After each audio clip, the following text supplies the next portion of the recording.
In 2007, a particularly disturbing case was featured on the 5th season of Snapped.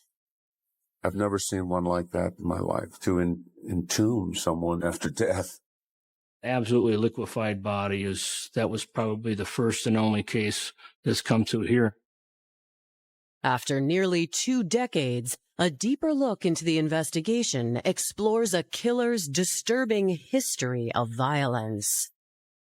I lifted the lid of the trash can, and the odor was the unmistakable smell of death, Leading to the discovery of even more heinous crimes. They found a adult male body chopped multiple times in the back. He had a bag over his face. This was an undeniable pattern. And new interviews examine the motives that drove them to commit such unspeakable acts. He attacked her because she hated her. She was collecting those Social Security payments for about 2.5 years. Leading to shocking new developments from behind bars. Something unbelievable happened at the state prison.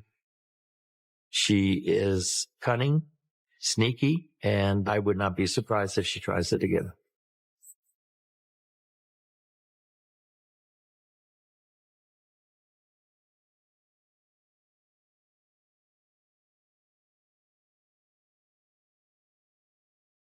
February 5th, 2001.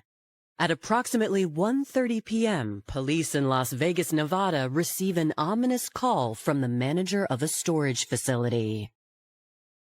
The concern that the storage unit manager had is that there had been numerous complaints of a foul odor emanating from somewhere in the storage facility. They said the odor was the unmistakable smell of death.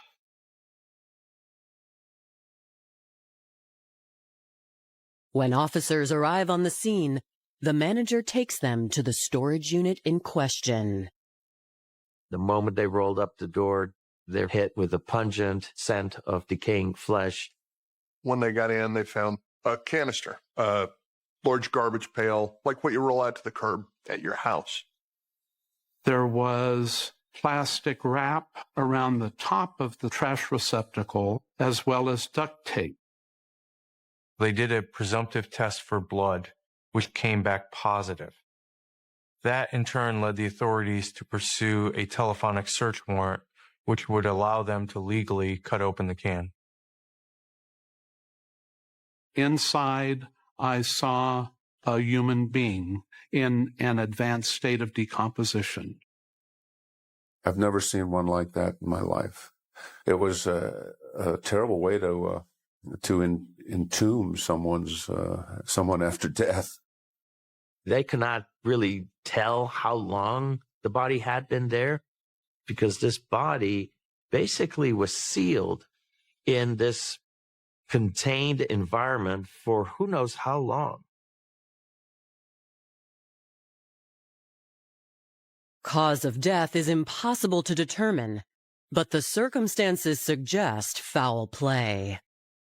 They noticed that there was a bag that appeared to be tied around this person's face.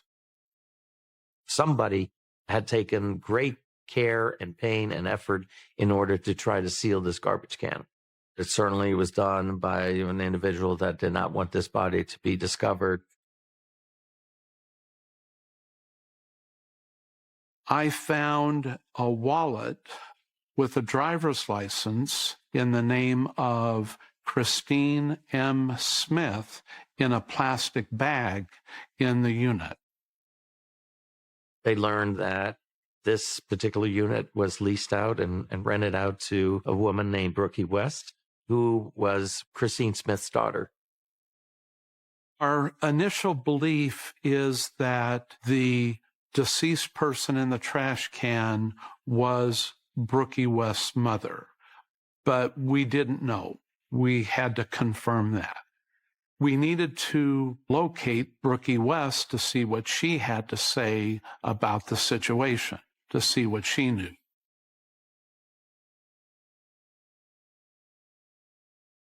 For both Christine and Brookey, life had always been a challenge.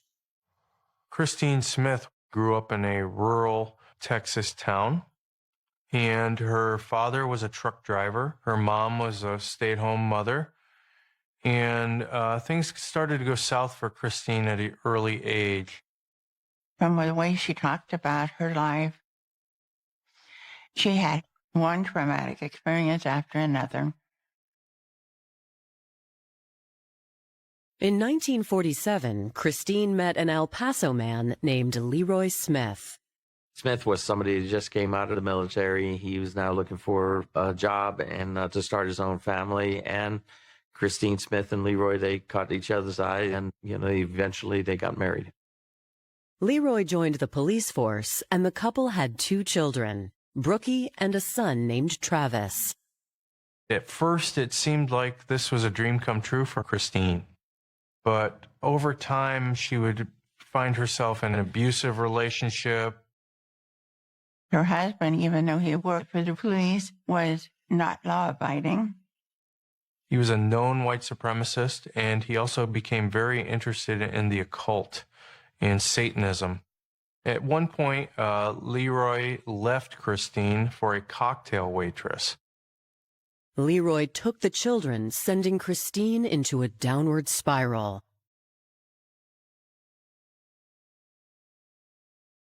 She began an affair of her own with a married man named David.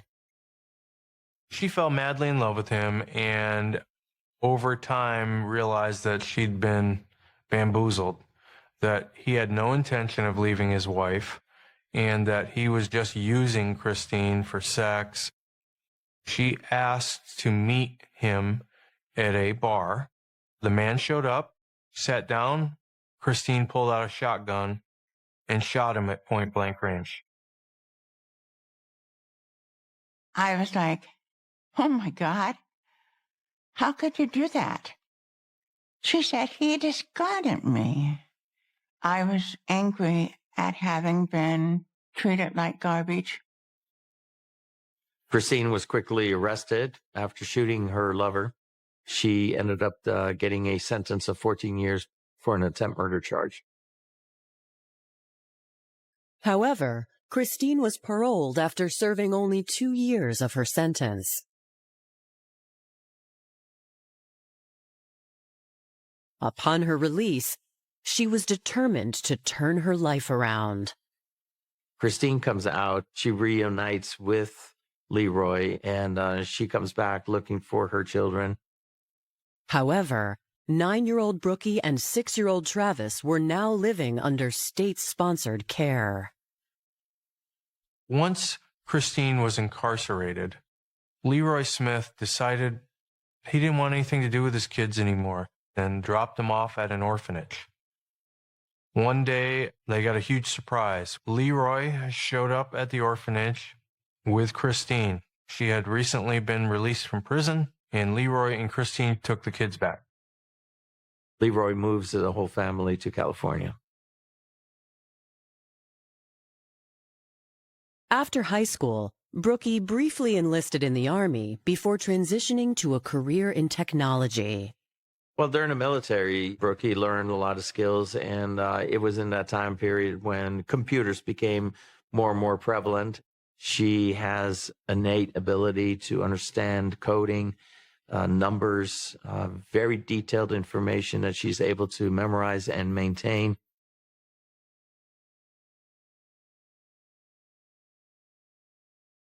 Over the next 2 decades, Brookey found great success in the field of technical writing. A technical writer is someone who produces documents. You might write a manual on how to install a computer program. Life was pretty good. She was able to buy a house in Los Banos, California. But her mother had some problems. Her mother had been sick one occasion, and she would take care of her mother. She would move back and forth between Las Vegas and San Francisco for work, so she kept residences both places. My understanding is that Brookey moved her mom to Las Vegas because it was a lot cheaper at the time than living in California. There was activity that Christine liked. She enjoyed being close to the casinos. Brookey split her time between the two states until 1997, when the 44-year-old permanently relocated to Las Vegas to live with her 65-year-old mother. The pair settled into a happy rhythm. But 4 years later, their reunion has ended in tragedy. A decomposed body has been discovered hidden in a storage unit rented by Brookey, and investigators want to know who it belongs to. The can with the body inside was transported to the Clark County Coroner's Office, and a very unusual autopsy unfolded. They took the can and basically tipped it upside down and poured the contents out onto a gurney. Absolutely liquefied body that was probably the first and only case that's come to here. There was insect larvae, maggots that were on and around the body.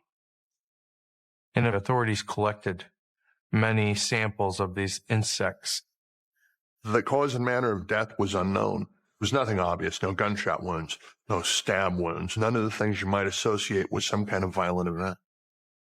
The victim's teeth are intact, allowing the coroner to use dental records to positively ID the body as Christine Smith. One mystery has been solved, but more arise when detectives take a closer look at the items in the storage unit.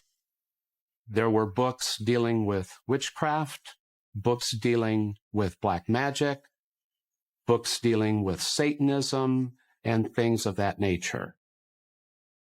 The crime scene itself was so unusual and so bizarre that you can't help but ask, could these be related? Could this involve Satanism, witchcraft, occult behavior?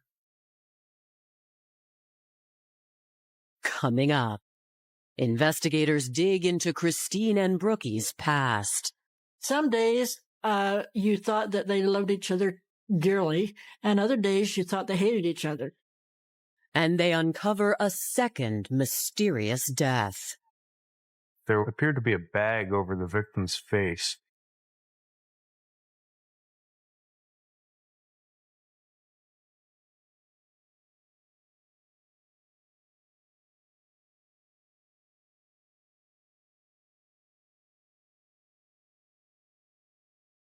Detectives in Las Vegas, Nevada are investigating the disturbing death of 68-year-old Christine Smith.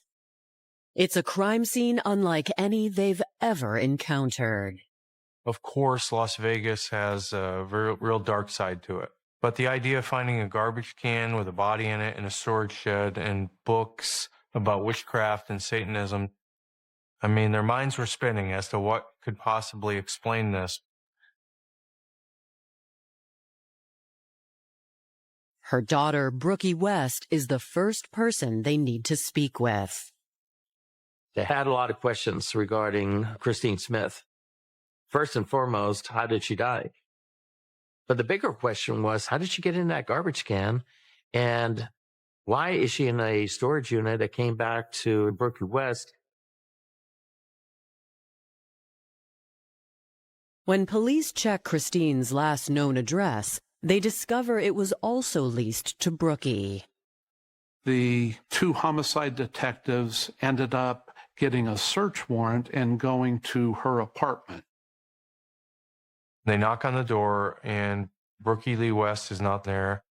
They went inside and started looking around. Clearly a nice apartment, lots of nice belongings in there. There was not a lot of furniture in there, but clearly it had been occupied. It appears that only Brookey had been living there. Investigators also find several pieces of suspicious evidence.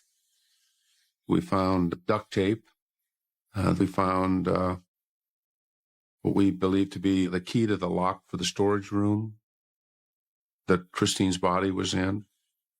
When they did a forensic analysis on that duct tape, they found that it was a perfect match to the duct tape that had been wrapped around the garbage can.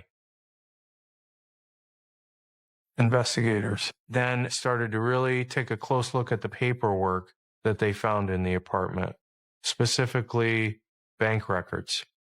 They noticed that Brookey Lee West was collecting money, Social Security, that was supposed to go to her mother.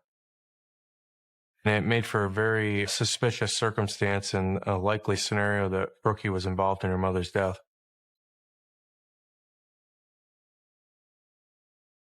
They speak to Christine and Brookey's neighbors to try to shed light on their relationship. What they learn is eye-opening. Some days you thought that they loved each other dearly, and other days you thought they hated each other. I didn't really want to get involved at all, So Sandy told me a couple things about him every once in a while. They had this kind of double-edged relationship. They would fight. They would be at odds with one another. It was a back and forth kind of up and down situation. According to Christine's friends, the source of the conflict dated back to Brookey's childhood. Christine's own upbringing had left scars and poor boundaries for raising her daughter. It seemed like Christine was very dysfunctional, and she needed Brookey for that dysfunction. Christine basically taught Brookey how to be a criminal. When she was a child, they became shoplifters and swindlers and grifters. And so this was Brookey's role model. Growing up, it became apparent to Brookey that she needed to get away from her mother. So she decided to join the Army. When the two reunited and began living together, the dynamic between them seemed to flip. Now, 44-year-old Brookey was the one in control. When she offered to take care of her mother, she made it clear there were limitations. Christine was not allowed to have visitors to their home. She was not allowed to talk about what went on in their home or about her relationship with Brooke or anyone else. In approximately January or February of 1998, Christine just seemed to fall off the face of the earth. When Christine's friends started to inquire about what happened, they started asking Brookey Lee West, where's your mother? What Brooke had told everyone is that she had been taken to live with her brother, Travis. The neighbors thought it was suspicious because she had heard Travis was severely mentally ill, that he was not able to take care of himself, that he was walking the streets and was homeless. It just didn't make any sense at all, and they quickly concluded that this was all a big lie. She had not been seen since nearly 3 years prior to the discovery of her body. To investigators, the news seems to confirm their suspicions about Brookey's involvement. Well, about an hour after they left her apartment, the manager called and said that Brookey West had returned to the apartment, but had left. And the manager had a description of her vehicle. At one point, they do in fact spot Brookey driving in her truck, and she is pulled over and taken into custody and arrested on a charge of murder for the killing of her mother. The only thing that Brooke ever told the police was, my mom died of natural causes. According to Brookey, she found her mother dead in 1999. She claimed that she simply panicked and decided to dispose of her mother in the garbage can.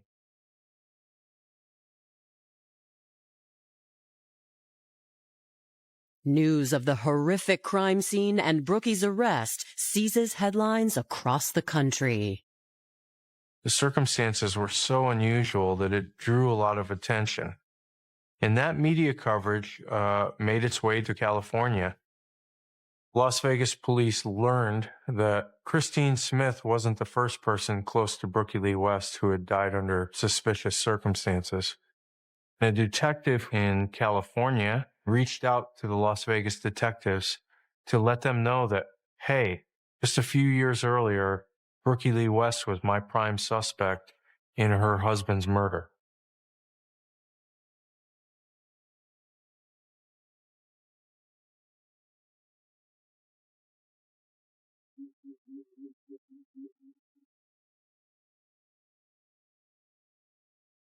After learning that Brookey West was connected to a previous homicide, Las Vegas investigators asked their counterparts in California to walk them through the details of that unsolved case.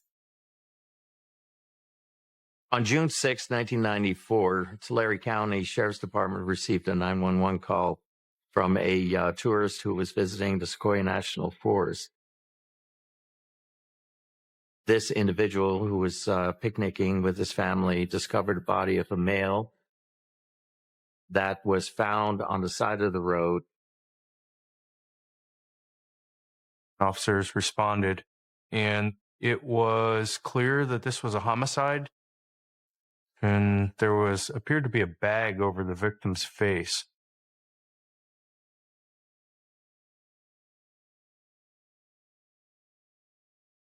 They looked for any signs of a weapon and couldn't find anything. That did not appear to be any foul play around the location.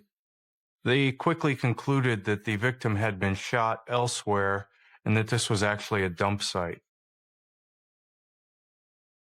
Fingerprints were taken from the deceased, and they soon found out that their victim was a man named Howard Simon St. John. The body of Howard St. John was transported to the coroner's office for further analysis.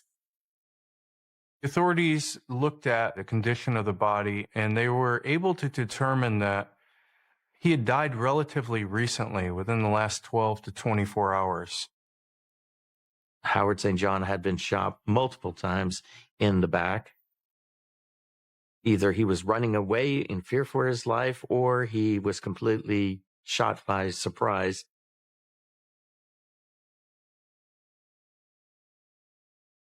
They also uncovered an interesting clue, which was a .32 caliber bullet was lodged in his neck, and it appeared to be from a separate shooting. It did not appear to be related to his death. Howard had been shot in a separate incident, and he survived. Based on the limited amount of healing from that earlier gunshot wound, the coroner believed it happened just a few weeks prior. They learned that Howard had a significant record involving petty crimes, mostly involving alcohol abuse. He was from a tough side of town in the San Jose Bay Area, San Francisco. He had been in and out of jail. And they also learned a very important fact, which was he was in a very tumultuous marriage with a woman by the name of Brookey Lee West. Investigators contacted Howard's family to learn more about his marriage and his life. What they learned was that Howard Simon St. John was born in May 1958 to Sylvester and Catherine St. John in Redwood City, California. They traced him to a nearby Tulare County Indian reservation. He had a history there, grew up there, and wanted to explore his Native American roots. He'd been there for many years and had at one point a stable family life early on. But, over time, Howard struggled with alcohol and drugs and ended up homeless. After several years struggling with addiction, Howard's friends got him into a shelter and he started Alcoholics Anonymous. He and Brookey met at one of the meetings in the spring of 1994. Brookey West was attending these AA meetings not because she was an alcoholic, but she was actually bringing her elderly mom, Christine Smith. And she suddenly started eyeing Howard St. John. She appeared to be well off, well-dressed, beautiful woman who was very successful. He showed up in T-shirts, unkempt clothing, did not seem to have any money. And those are two people that you would not have expected to see get together. But a relationship blossomed. Next thing you know, Howard St. John is telling everyone that he was moving into Brookey's home. Within a matter of a month or two, they ended up going to Reno, eloping, and getting married in Nevada. In this investigation that I received from the Tulare County Sheriff's Department, there was a notation about the first domestic violence that occurred about 2 weeks prior to Howard's death. On May 21st, about a month after they got married, there had been an altercation and domestic violence situation, and Brookey used a firearm to shoot at Howard. He was shot in the neck. So on June 9th, 1994, investigators went to their home in California to question her about his death. You have a prior domestic dispute involving gun violence, and then a few weeks after that, Howard turns up dead. So it would be logical for the authorities to really scrutinize this relationship. Coming up, an unsolved death sheds light on the current murder investigation. I was surprised and kind of eerily seeing similarities. And detectives try to bring a remorseless killer to justice. This case was about greed, hatred, selfishness.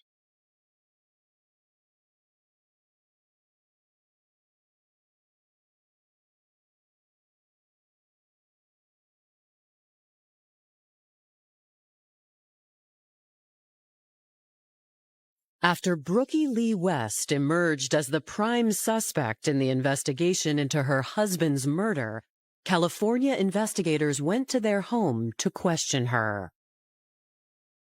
A woman answered the door, but it wasn't Brookey. It was her 62-year-old mother, Christine Smith. When the authorities talked to Christine Smith, she had very negative things to say about Howard Simon St. John.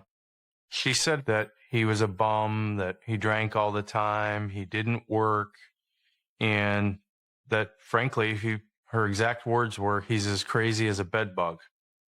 Nobody understood his purpose in Brooke's life. He didn't appear to have any job because he would be at home whenever she was gone to work. In comparison to Brooke, he was a slob. She said he had a long-term alcohol problem and had a history of being violent with Brooke. In the process, too, she started talking about the incident that happened 2 weeks prior. She said that Brookey had accidentally put Howard's wallet and identification through the wash, and that they had been arguing about this, and that Howard was acting violently. She reached for a gun and fired in self-defense. It was a miracle that Howard even survived the gunshot. He had been shot in the neck at very close range. Brookey was charged in the shooting incident, but the case was dismissed. After the shooting, Howard told the authorities he didn't want her prosecuted. He wanted them to drop the charges. Against advice from his family, his friends, and everyone else, he quickly reunited with Brookey.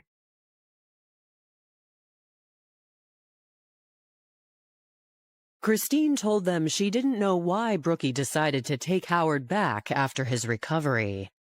Detectives were interested in asking Brookey the same question.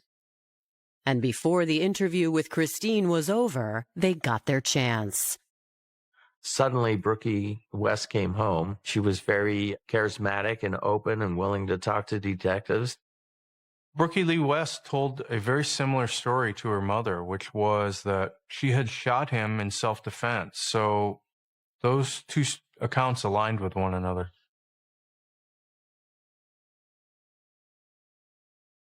She kind of painted the picture that she had a very soft heart for him, that she loved him. She wanted to have that relationship succeed. But according to Brookey, Howard seemed to have other plans. After things had calmed down, Brookey worked that whole weekend before returning to Los Baños and learned that Howard was no longer there and had stolen $3,000 from her. She said he had taken that money and gone with some associates to Reno and gambled that money away. Brookey claimed she never saw her husband again. At the time, California investigators could not confirm her alibi, but without direct evidence of her involvement, they moved on to other possible suspects. Howard had a record of having individuals that he wronged over his lifetime, and so they wanted to continue to see if there were any other potential persons of interest that they wanted to talk to. They were very, very meticulous about this case. They assembled hundreds of interviews. They really did their homework, but the case just never came together. That case file sat with the Tulare County Sheriff's Department for many months, going into years, as unsolved. But 7 years later, Las Vegas detectives wonder if Brookey is responsible for the deaths of both her mother and her former husband. Now, you've got two dead bodies of people that are closely associated with Brooke. I was surprised and kind of eerily seeing similarities with what happened to Christine Smith and with what happened to Howard St. John. Howard had a bag over his face, and so did Christine Smith. This was an undeniable pattern. Now we have to look at Christine's death and find enough evidence to prove beyond a reasonable doubt that Brookey West killed her mom.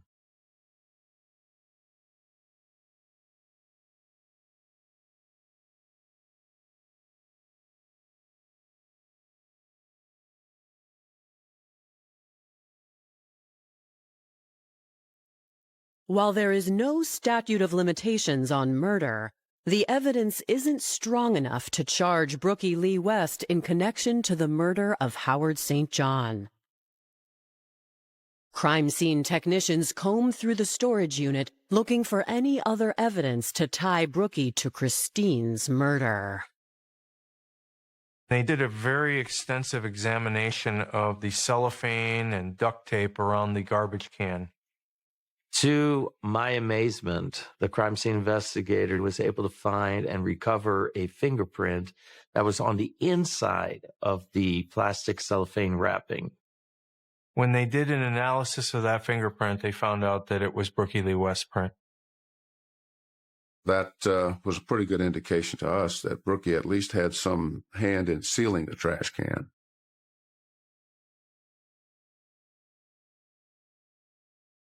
I think that one day Brookey just snapped and attacked her mother because she hated her. She hated all the childhood trauma that she had been put through.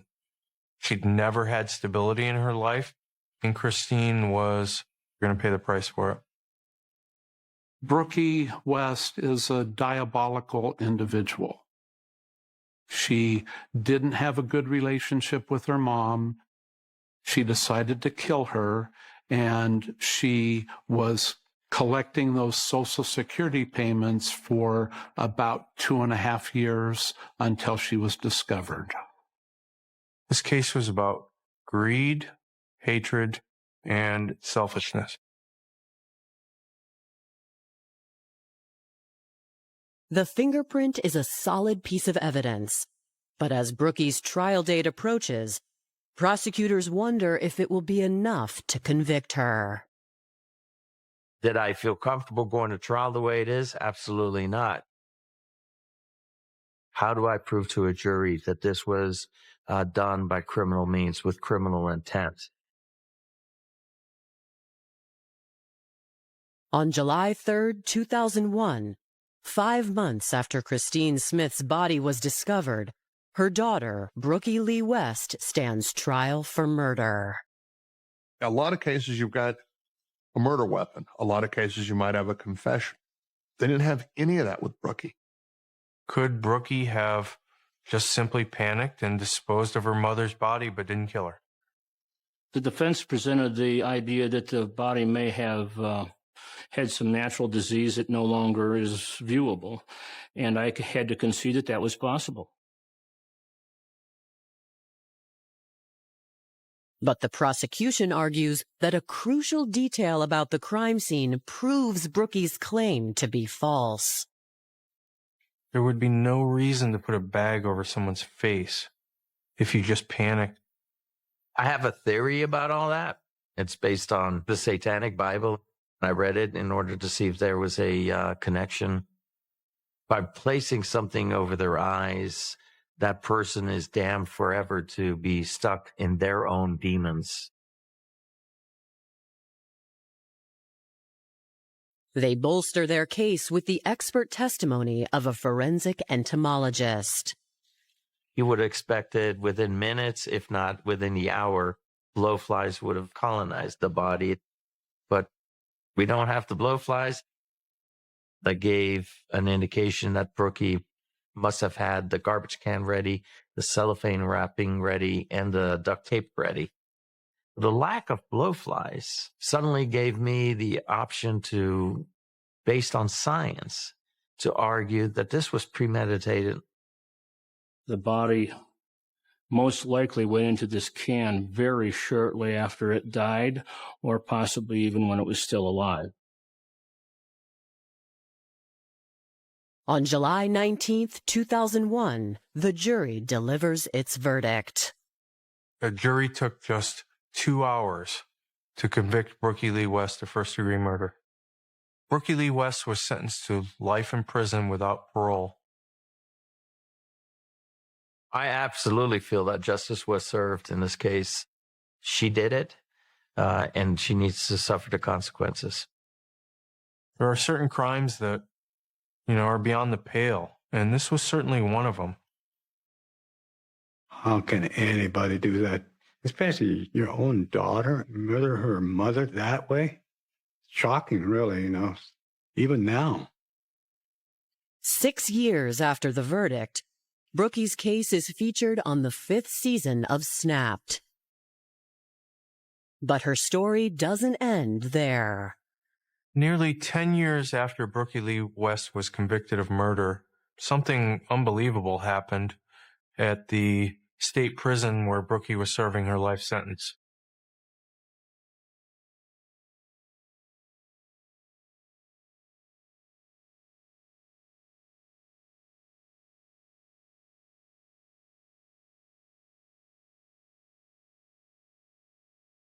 July 20th, 2012.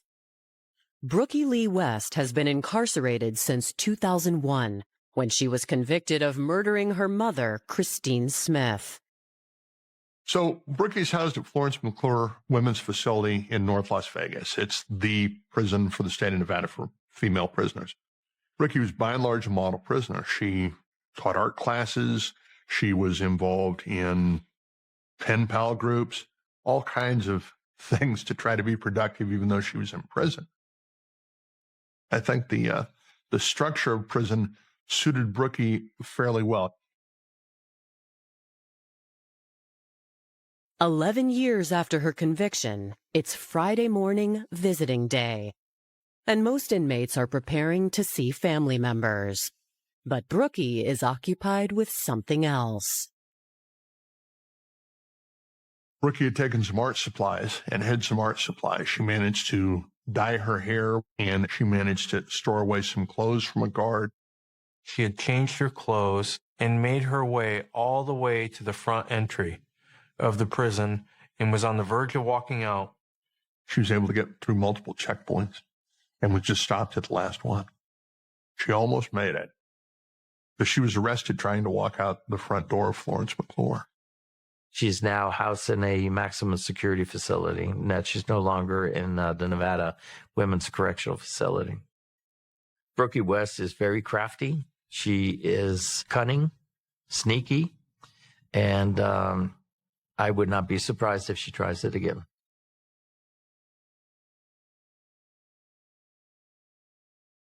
The stories surrounding Brookey Lee West and her exploits have made her one of the most notorious killers in Las Vegas history. And while she remains in jail for the gruesome murder of her mother, authorities were never able to prove Brookey was responsible for the death of her husband. She was a professional, high-income, attractive woman, a technical writer, someone that you would never, ever think was capable of this type of violence. But behind the facade was a very dangerous human being. The people who were close to Brookey were traumatized beyond belief by this whole series of events. And they just cumulatively came to learn that they were in the presence of a predator.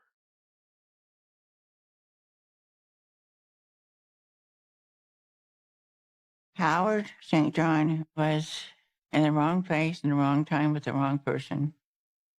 Christine was colorful. She was chaotic. She was troubled. She was friendly. She was funny.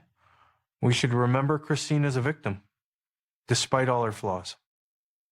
I really felt bad for Christine. Really, that's the whole thing, you know. She never deserved that at all. I loved Christine. She was uniquely her, but everybody has good qualities and bad qualities, and I can accept them as they are. We all have good and bad in us. No one deserves to die at the hands of a murderer. No one.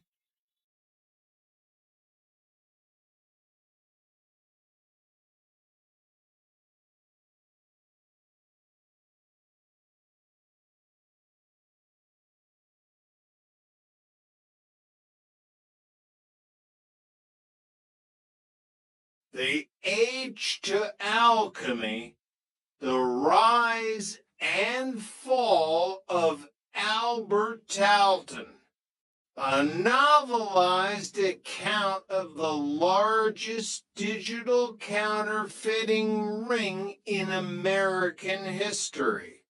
Prologue, The Specimen Vault.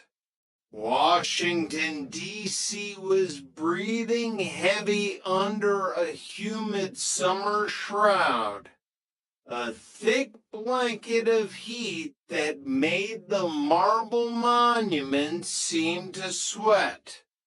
But inside the high-security facility of the United States Secret Service, the world was different. Here, the air was recycled, clinical, and bone-chillingly cold, designed to preserve the integrity of evidence that dated back to the Civil War. Kelly Harris stepped through the reinforced steel doors of the specimen vault. It was more than a room. It was a cathedral of failed ambitions, a place where history was recorded in ink, cotton fiber, and the broken dreams of desperate men. Along the walls, thousands of steel drawers held forgeries that had once threatened to buckle the knees of the American economy. Some were crude, hand-drawn sketches from the mid-1800s relics from an era when half the money in circulation was fake. Others were masterworks, supernotes produced by foreign state actors using million-dollar engraved steel plates and specialized intaglio presses. But Kelly wasn't there to study the classics. She was looking for a new kind of ghost. A ghost that didn't use plates. A ghost that didn't need a basement full of heavy machinery.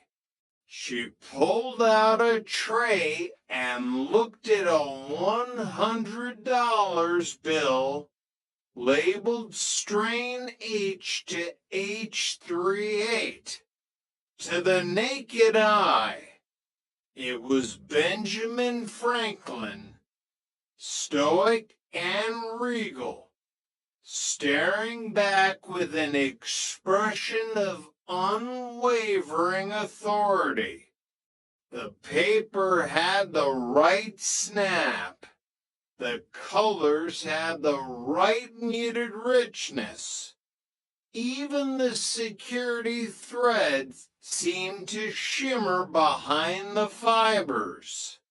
But when Kelly slid the bill under the high-powered microscope, the illusion shattered. The solid lines of Franklin's portrait dissolved into a chaotic, vibrating sea of tiny cyan, magenta, and yellow dots. Inkjet, she whispered, her voice echoing in the silent vault. It was an insult to the centuries-old craft of engraving, yet it was a miracle of modern audacity. Somewhere in the sprawling, sun-drenched suburbs of Los Angeles, a man was printing millions of dollars using technology intended for middle school book reports and family vacation photos. He wasn't just a criminal, he was a disruptor. He had turned the world's most powerful currency into a downloadable file, and he was winning. Chapter 1, The Inglewood Engineer. Albert Talton never liked the sound of a ticking clock. To him, the rhythmic tick-tock of a standard office wasn't just time passing. It was a slow death, a funeral march for the soul. He was a man who looked at the world as a series of interlocking systems, and he was convinced that most people were merely cogs in a machine they didn't understand. Inglewood, California, in the late 80s, was a place defined by its edges. They called it Inglewood, always up to no good, a neighborhood where survival was a talent and the hustle was the only language spoken fluently, while his peers were joining gangs for protection or status, carving out territories with blood and ink. Albert stayed in his garage. He didn't care about turf. He cared about how things worked. One stifling afternoon, a childhood friend pulled up in a tricked-out sedan. The air vibrated before the car even turned the corner. Check out the bass. Al, it's a custom Bose system. The salesman said you can't replicate this.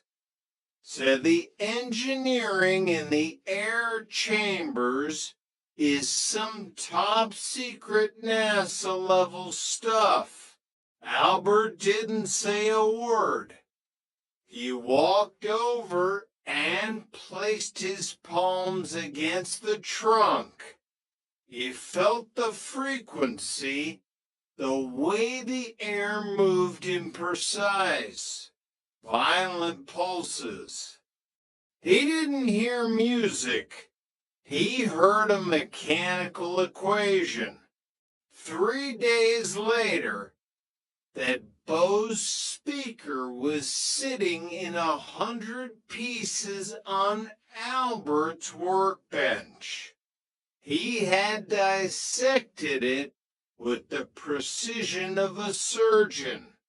He studied the cone material, the magnetic flux, the specific geometry of the base reflex port. He didn't see secret engineering. He saw logic. It's just physics, Albert muttered to himself, the blue light of his garage lamp casting long shadows against the walls. A week later, he had built a set of custom speakers from scrap plywood, generic drivers, and hand-wound copper coils. When he turned them on, the windows of his garage didn't just rattle, they threatened to shatter. The sound was deeper, cleaner, and more efficient than the original. He hadn't just copied the Bose system, he had optimized it for the local environment. You're a genius, Al, his friend said, shaking his head in awe as the bass hit him in the chest like a physical blow. You could be an engineer at NASA. For real. Albert wiped a smudge of grease from his forehead. NASA doesn't pay enough to live in the world I want to see. He enrolled in electrical engineering, but the classroom felt like another prison. The professor spoke in theories that Albert had already mastered by touch. He wanted the application. He wanted the reward. He began doing dirt, small-time financial schemes, forged checks, bank fraud. He was an artist of the loophole. He treated the banking system like a poorly coded program that just needed the right input to spit out a prize. But even the best engineers make mistakes. The law caught up, and Albert spent his 20s and early 30s in and out of the system detours that only served to sharpen his focus. In the quiet of a prison cell, he realized his fundamental error. He had been playing with other people's money. There were trails, victims, and ledgers. To truly be free, he realized he didn't need to steal money. He needed to be the money. Chapter 2. The Boss's Blunder. The air in the Lawndale Body Shop was thick with the scent of Bondo, burnt rubber, and the metallic tang of fresh paint. Albert was out on parole, his world reduced to the rhythmic sanding of a rusted-out 1998 Camry. It was the straight life, and it felt like a cage without bars. His boss, a man named Henderson, whose face was permanently etched with the stress of overhead costs, walked into the bay holding a crisp $100 bill between two fingers as if it were a piece of rotten fruit. "Look at this, Al. Some kid passed this at the register this morning. Just found out at the bank. $100 gone. My profit for the whole damn day." Albert wiped his dusty hands on a rag and took the bill. He held it up to the harsh fluorescent lights of the shop. He felt the texture. It was waxy, lifeless. He looked at the printing. It was blurry. The fine lines of the Treasury seal bleeding into the background. The watermark of Franklin looked like a crude caricature drawn by a tired child. "This is garbage, Henderson," Albert said, a smirk playing on his lips. "Whoever made this wasn't even trying. Tell me about it."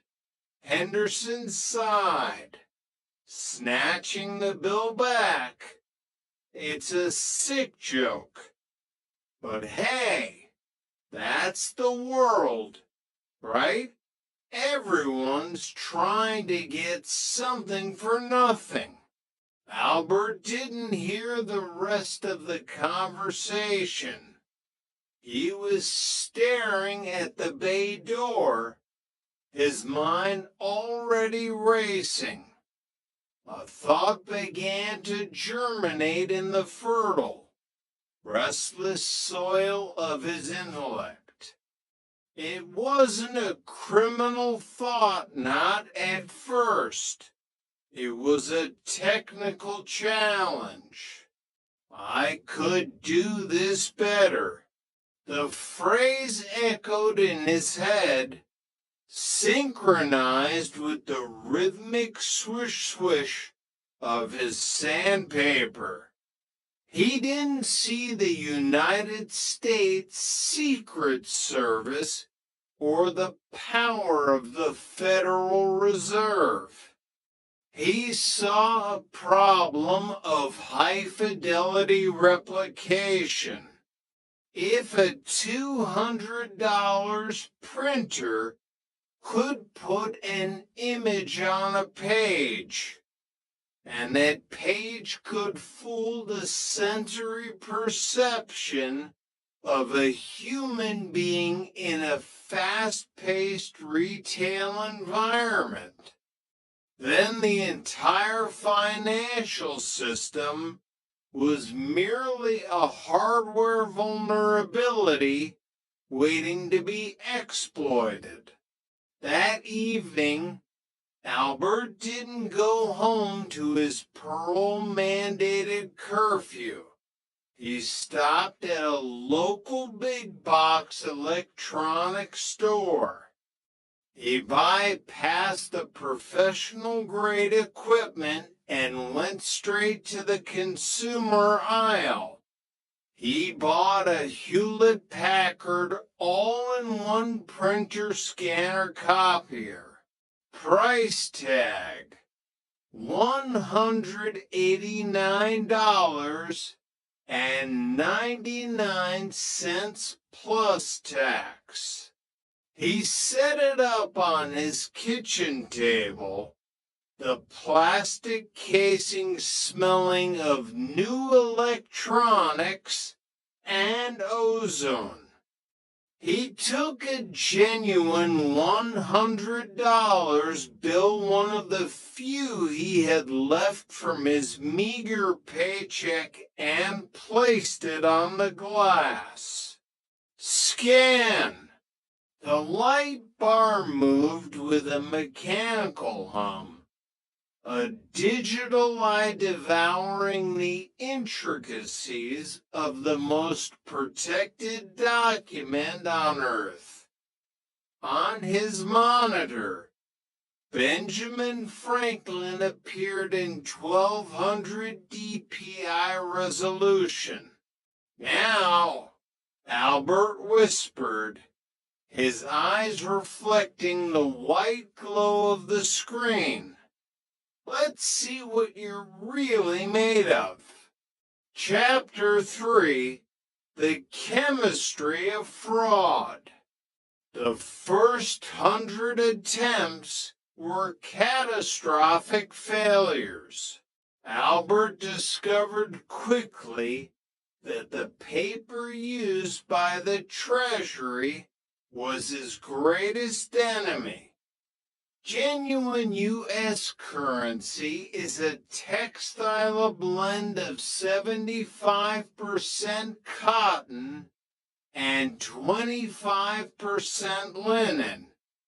It has a snap when you flick it. It has a soul that survives being washed in a jeans pocket. Albert's inkjet copies on standard bond paper were limp, gray, and smelled of cheap ink.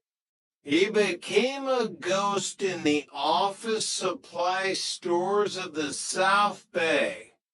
He spent weeks feeling the textures of different reams, testing the drag of his thumb across surfaces while the clerks were busy. He tried parchment, vellum, high rag content resume paper, and even silk blends. None of them had the right feel. Then he had a breakthrough that would make him a legend in the specimen vault. He realized that if he couldn't find the paper, he would have to engineer it. He discovered a specific type of recycled newsprint, very thin, slightly porous, and with a natural yellowish tint that mimicked the look of currency that had been in circulation for a few months.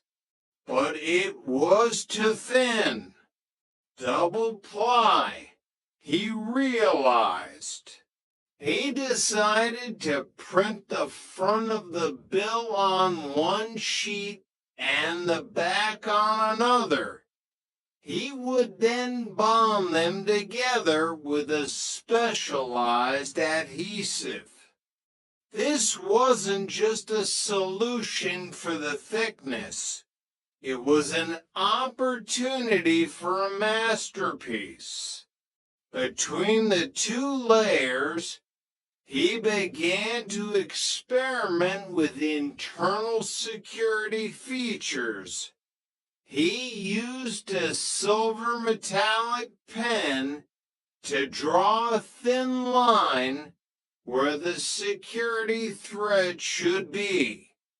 He used a light gray wash to sketch a mirror image of the watermark on the inside of the paper.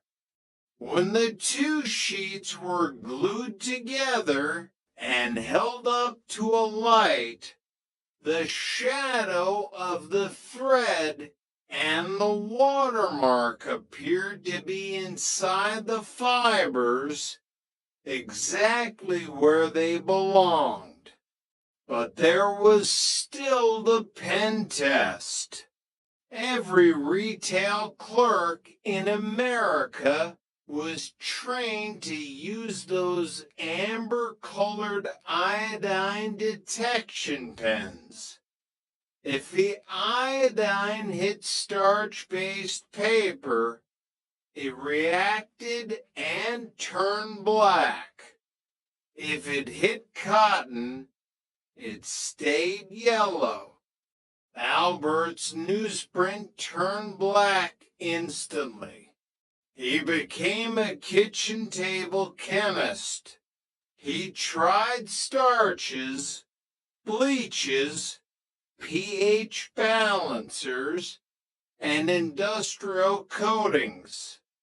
He spent hours in the laundry and beauty aisles of the supermarket, reading labels for chemical compounds.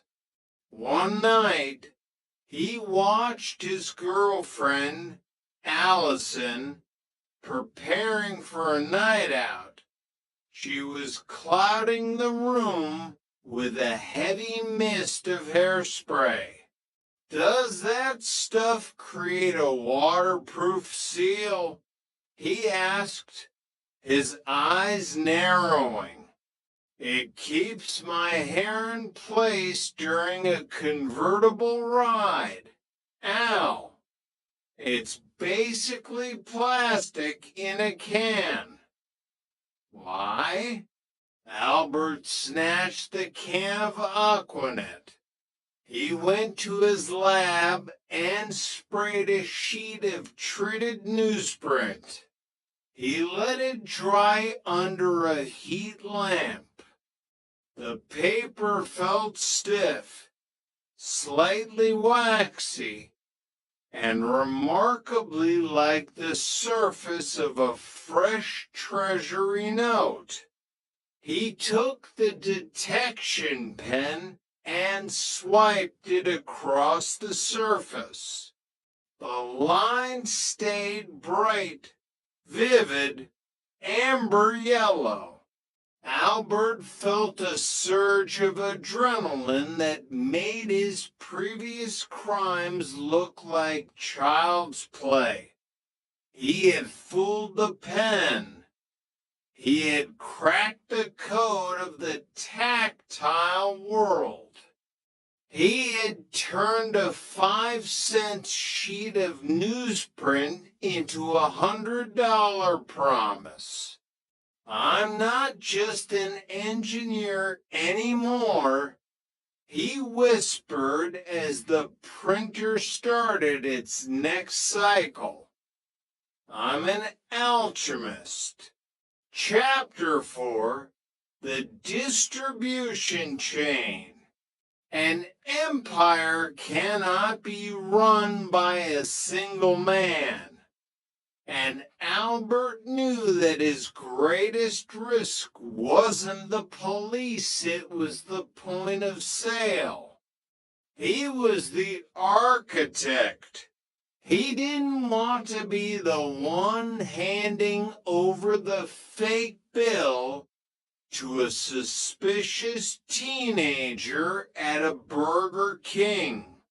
He started with David Goldberg. Goldberg was an old friend, a man who played chess with the patience of a statue, but lacked the vision to create his own board. One afternoon, Goldberg walked into Albert's townhouse in Lawndale. The air was sweltering, and the oven was humming.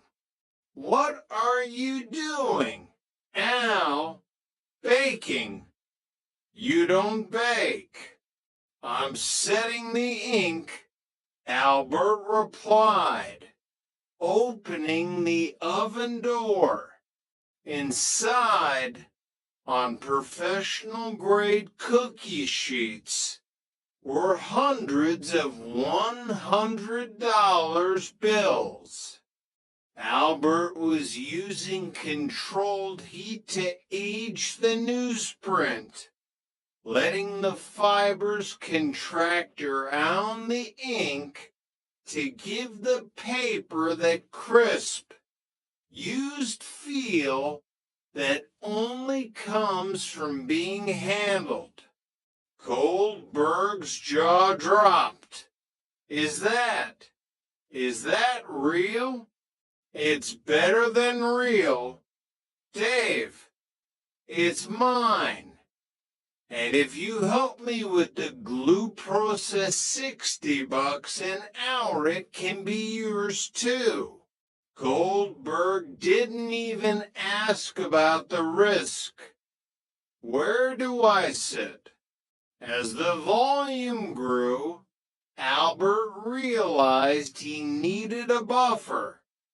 He looked to his past men he had met in the system, who understood the value of silence and the structure of a hierarchy. He enlisted Troy Stroud and Paul McCory.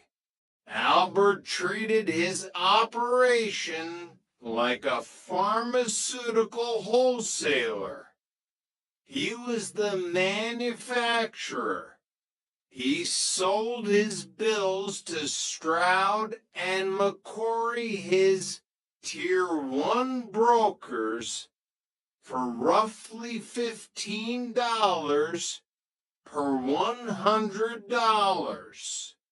McCory and Stroud, in turn, would sell the money to Tier 2 distributors, often local gang leaders or street-level hustlers, for $25 or $30.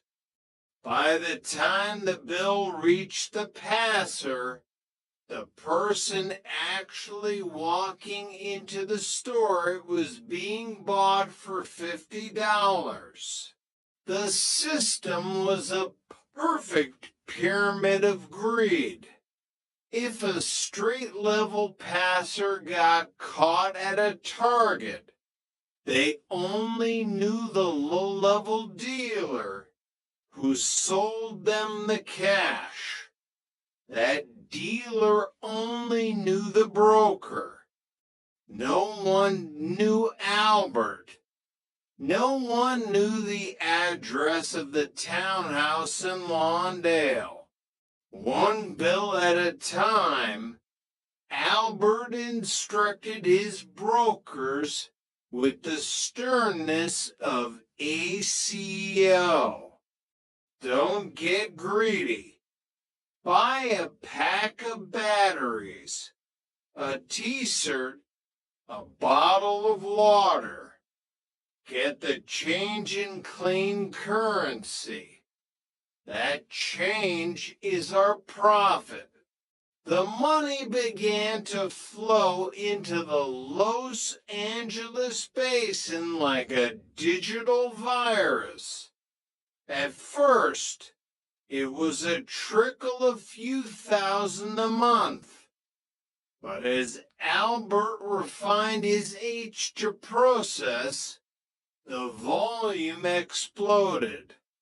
By 2006, the H to H3.8 strain was appearing in every major retailer in Southern California. Albert Talton was no longer a police sanding cars. Enka Trifan Mat Bongma Hukin Matnan Kintieng. At Bongma Gg Sin Y DGang BY Imik in Vaseku Engao. Chapter 5. The View from the Top. Success didn't just change Albert's bank account. It changed his perception of gravity. He felt untouchable. He moved out of the cramped apartment and into a sleek, modern townhouse in Lawndale. He didn't just buy a car, he bought a statement. A silver Aston Martin sat in his driveway, its polished surface reflecting the California sun. Beside it, two Mercedes-Benzes served as his daily drivers. He wore designer suits that fit him like a second skin and a watch that cost more than a year's rent in Inglewood. I am the American dream, he told his reflection every morning. He bought a home for his girlfriend in Woodland Hills, a sanctuary far from the dirt he had to do. He obsessed over technology, filling his home with 7 massive flat-screen TVs, one in every room, including the bathroom. He wanted to be able to see the news, the markets, and the world from every possible angle, even while brushing his teeth. But while Albert was luxuriating in the spoils of his alchemy, the Secret Service was finally beginning to map the infection. In the L.A. field office, Special Agent Christopher Toledo stood before a massive whiteboard. Red pins were blooming across the map of the United States like a terminal rash. It's the same signature, Toledo said, tapping a forensic report. Strain H to H3.8. It started in downtown L.A., but now we've got hits in Florida, New Jersey, and even a couple in London. This isn't a hobbyist. This is an industrial-scale operation using consumer-grade hardware. The labs say they're using newsprint and hairspray. His partner, Matthew Mayo, added. Mayo was a man of quiet intensity, an undercover specialist who lived in the shadows. The hairspray trick is killing the retailers. By the time the bank spots the fake, the passer is 3 counties away. Toledo looked at the map, his eyes narrowing. every criminal leaves a fingerprint. They might not leave it on the glass, but they leave it in the work. This guy, he's proud. He's showing off.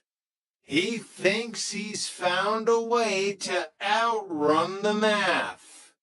Can he? Neo asked. Toledo turned away from the map. Nobody outruns the math forever. The more you print, the more noise you make. And eventually, the noise leads us back to the source. Chapter 6, The Calling Card. Albert's greatest strength was his efficiency, but it would also become his calling card. In the world of government printing, the Bureau of Engraving and Printing uses a rotating system of plate numbers. On the front of a genuine $100 bill, there are tiny alphanumeric codes like G32 or E12 that indicate which specific plate was used. These numbers change with every batch. When Albert scanned his perfect $100 bill, he captured the codes H2 and H38. Because he was an engineer, he saw no reason to change them. In his mind, the code was part of the image, and the image worked. Why deviate from a successful blueprint? Over the next 2 years, Albert printed over $7 million. And every single one of those bills, millions of them distributed across the globe, carry the exact same plate numbers, H2 and H38. To the Secret Service, this was a beacon in the dark. It allowed them to filter out all other counterfeits and focus solely on the H2 organization. They began to track the velocity of the money, looking at where the bills were first detected. The epicenter was undeniable. Los Angeles, January 14, 2008. A young man walked into an H&M in a busy LA mall. He was dressed in trendy clothes, but his eyes were darting toward the security cameras. He tried to purchase a stack of designer t-shirts with 10 $100 bills.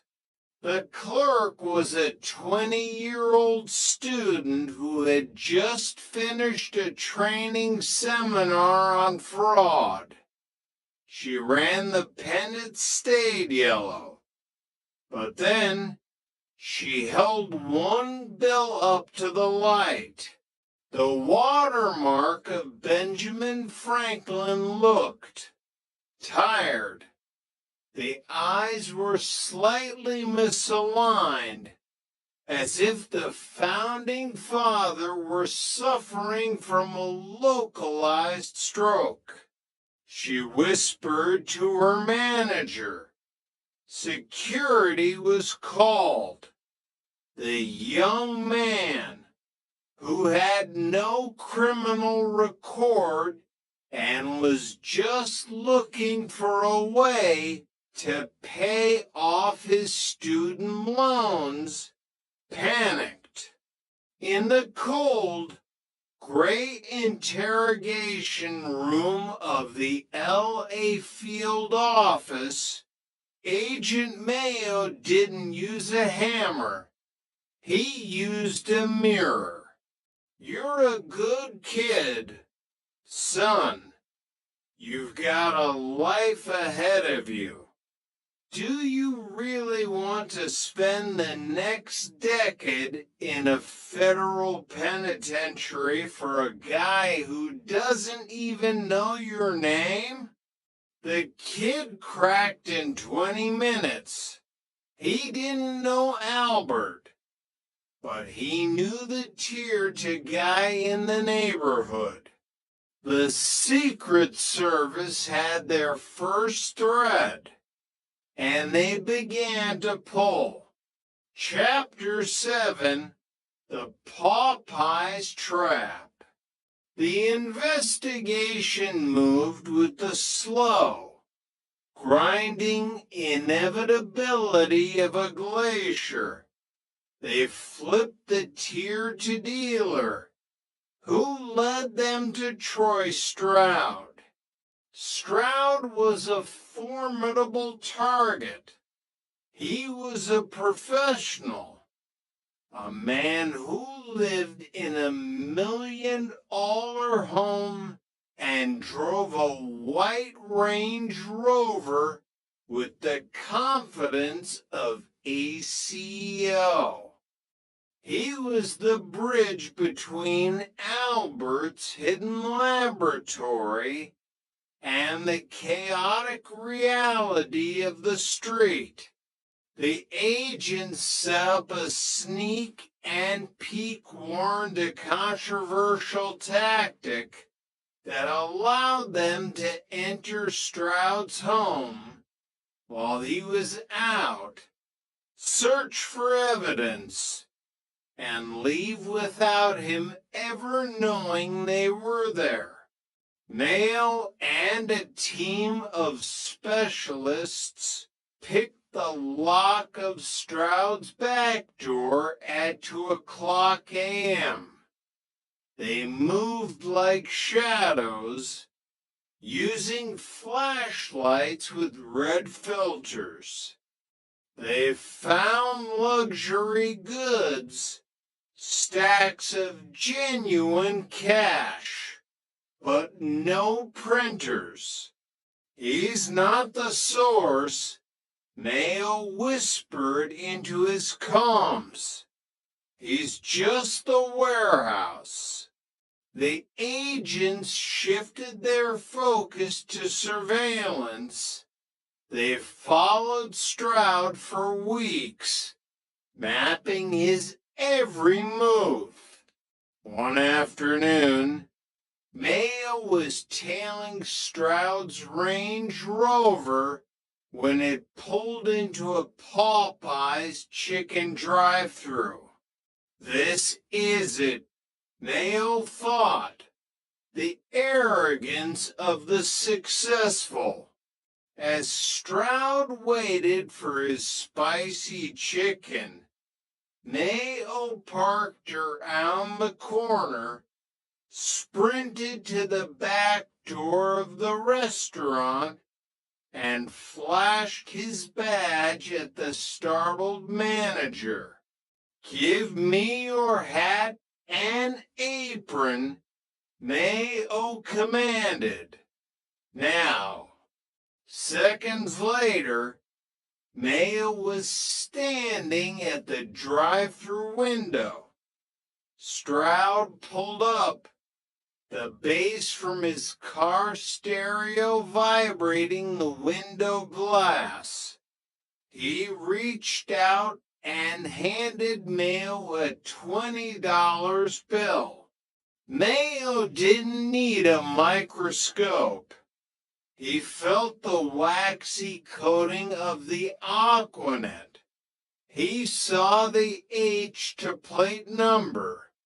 Enjoy your meal, sir, Mayo said, handing back the change in clean government money. Stroud drove away, laughing at something on his phone, never realizing he had just handed a counterfeit bill directly to the federal agent who was about to dismantle his life. We have the link, Mayo said into his radio as he stepped away from the window. Follow him. He's going to the printer. Chapter 8. The Shadow over Lawndale. The trail led from the Popeyes directly to a townhouse at 331 to West 166th Street in Lawndale. It was a quiet, unassuming neighborhood of manicured lawns and family cars. But the Secret Service knew that behind the beige stucco walls of Albert's home, a factory was running 24/7s. We need the kill shot evidence, Toledo insisted. They began a series of high-risk trash pulls every Tuesday morning, long before the sun rose over the Pacific. Agents dressed as sanitation workers would swap Albert's trash bags for identical ones. In a secure room at the field office, the garbage was treated like a sacred text. They found what they were looking for: tiny slivers of newsprint with the distinctive green ink of a $100 bill's corner. Hundreds of empty ink cartridges, drained of their cyan and magenta blood. A prescription bottle for Albert Talton. But the most damning piece of evidence was a simple receipt from a Staples office supply store. Look at this, Toledo said, holding the thermal paper with a pair of tweezers. He used a Staples Rewards card. He's been racking up points on every gallon of ink he buys. Mayo stared at the receipt in disbelief. The man is printing millions of dollars, and he's worried about getting a free pack of highlighters next month. The greed is pathological. They went to Staples and served a subpoena. The records were a roadmap of the conspiracy. Albert was buying ink and paper in quantities that suggested he was running a medium-sized newspaper. The service moved into a hotel room directly across from the townhouse. They set up long-range thermal cameras and directional microphones. They watched the staff arrive every morning like clockwork. They saw Goldberg with his red backpack, which they now knew was filled with finished notes. They saw McCory in his orange Mercedes with the vanity plates. They watched the rhythm of the machine. On April 30th, they followed Albert to a specialty paper wholesaler. They watched him load 3 massive bales of newsprint into the back of his Mercedes. That's enough paper for another 2 million, Mayo whispered, recording the handoff. He's not stopping. He's accelerating. Chapter 9, The Breach. May 8th, 2008. The air in Lawndale was still, the kind of heavy silence that precedes a storm. To blocks away, a tactical team gathered in a windowless van. They were checking their weapons, adjusting their Kevlar vests, and breathing in the scent of nervous sweat. Albert was inside. Surveillance confirmed that Goldberg and McCory were also present. The directional mix picked up the rhythmic thrum-thrum-thrum of high-speed inkjet printers. Breach in 5, 4, 3. The battering ram hit the front door with a sound like a thunderclap. Secret Service. Get on the ground. Hands in the air. Albert was in the hallway, emerging from the master bedroom. He saw Agent Mayo the man from the Popeyes window now wearing a tactical vest and aiming a Glock 17 at his chest. Albert didn't reach for a weapon. He didn't try to flush the evidence. He simply stopped, looked at the agents swarming his home, and dropped slowly to his knees. He looked tired, almost as if the weight of his own empire had finally become too heavy to carry. The house was a vision of industrial madness.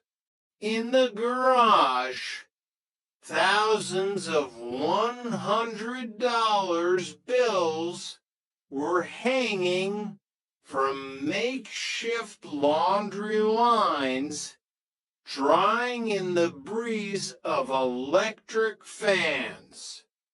In the kitchen, the glue station was covered in the sticky residue of his alchemy. Toledo walked into the spare bedroom, the server room. He moved the mouse of the main computer.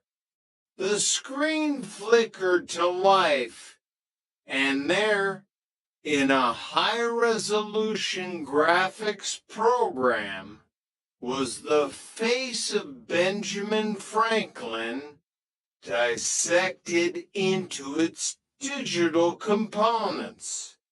Caught him in the act, Toledo said, a grim satisfaction in his voice. He didn't even have time to hit delete. They recovered $162,000 in finished notes and $1.4 million in partials. It was the largest digital counterfeiting seizure in the history of the United States. The ghost had been captured. Chapter 10, The Proud Confession. In the interrogation room, Albert Talden didn't act like a defeated man. He sat upright, his eyes bright with the spark of an engineer who had finally found an audience that truly understood his work. I have to know, Agent Toledo said, leaning across the table, the hairspray trick.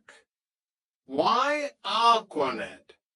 Why not a professional fixative? Albert smiled a genuine, warm smile. Professional fixatives are too thick. They change the snap of the paper. Aquanet has a specific polymer chain that is almost identical to the finish on a new treasury note. It's not about the brand. It's about the chemistry. For the next 4 hours, Albert didn't just confess, he lectured. He spoke about the RGB color balance required to offset the yellowing of recycled newsprint. He explained the exact pressure needed to bond the two plies without creating air bubbles. He talked about the internal watermark as if it were a work of fine art. It was a perverted version of the American dream. Matt Jenkins, the prosecutor, would later tell the press. He didn't think he was a criminal. He thought he was a competitor. He thought he had built a better mousetrap. And the mousetrap snapped. Toledo reminded him. Albert looked at his handcuffed hands. I didn't lose because the engineering failed. The engineering was perfect. I lost because the world is too small for that much success. You can't be a king in a room this crowded. Chapter 11, The Hammer of Justice. The trial of Albert Talden was less of a defense and more of a technical post-mortem. Federal prosecutors laid out the evidence with surgical precision. They didn't just have the money, they had the trail of rewards points, the Popeyes receipt, and the testimony of the men who had once called him a genius. David Goldberg was the first to fold. In the witness stand, he didn't look like a master criminal. He looked like a man who had been swept up in a current he couldn't swim against.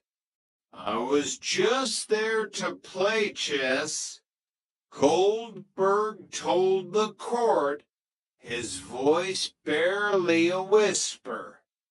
But then I saw the money in the oven. He offered me a job. And, well, It was the easiest money I'd ever seen. The judge looked at Albert.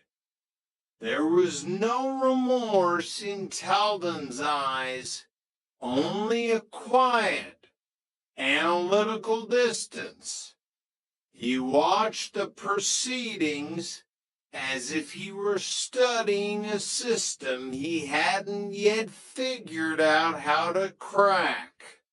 The sentencing was a cold reality check. 9 years in